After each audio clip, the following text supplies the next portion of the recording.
ফরিদপুরের ধলার মোড় এলাকায় কয়েকশো মিটার এলাকা জুড়ে শুরু হয়েছে পদ্মার ভাঙন। ঝুঁকিতে রয়েছে বেড়িবাঁধ সহ অসংখ্য বাড়িঘর ও স্থাপনা।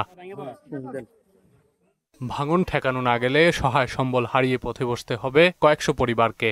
সররক্ষা বাঁধের পাশে অবদার জমি প্রায় 150 ফিট এর ভিতরে এসে সে বেকু দিয়ে মাটি কাটছে, যার ফলে এখন বর্ষাকালে নদীর পানি আসার কারণে এই বাড়ি ঘরগুলো ভাঙে যাচ্ছে।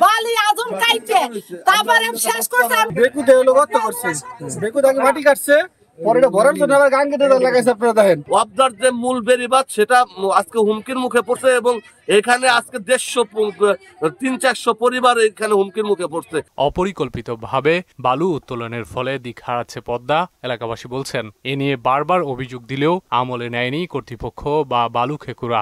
সন্ত্রাসীরা আমরা বারবার জিজ্ঞেস করি, ওরে মানা করা, বহুতবার মানা করছি যে দেখ তুই আমার এই গরিব লোকের পর অত্যাচার চালাস না। বাচ্চা মূলত পানি অবদার, যেই কারণে আমি তাদেরকে ইনফর্ম করেছি তারা যাতে ওইটা দ্রুত ওইটা রক্ষণাবেক্ষণের মধ্য দিয়ে এই বাচ্চা রক্ষা করে। পানি উন্নয়ন বোর্ড কর্মকর্তা জানিয়েছেন, ক্ষতিগ্রস্ত এলাকা পরিদর্শন করা হয়েছে, ভাঙন রক্ষায় কাজ দ্রুতই শুরু হবে।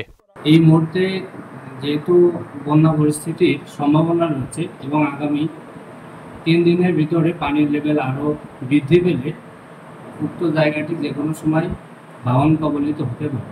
এজন্য আমরা পানি উন্নয়ন বোর্ডের পক্ষ থেকে আশুভাবে আগামী শনিবার থেকে আমরা আপদকালীন জরুরি প্রতিরক্ষা কাজ শুরু করব। ভুক্তভোগীরা বলছেন, বালু খেকুদের ঠেকানো না গেলে সারা বছরই তীর ভাঙবে প্রমত্তা পদ্মা।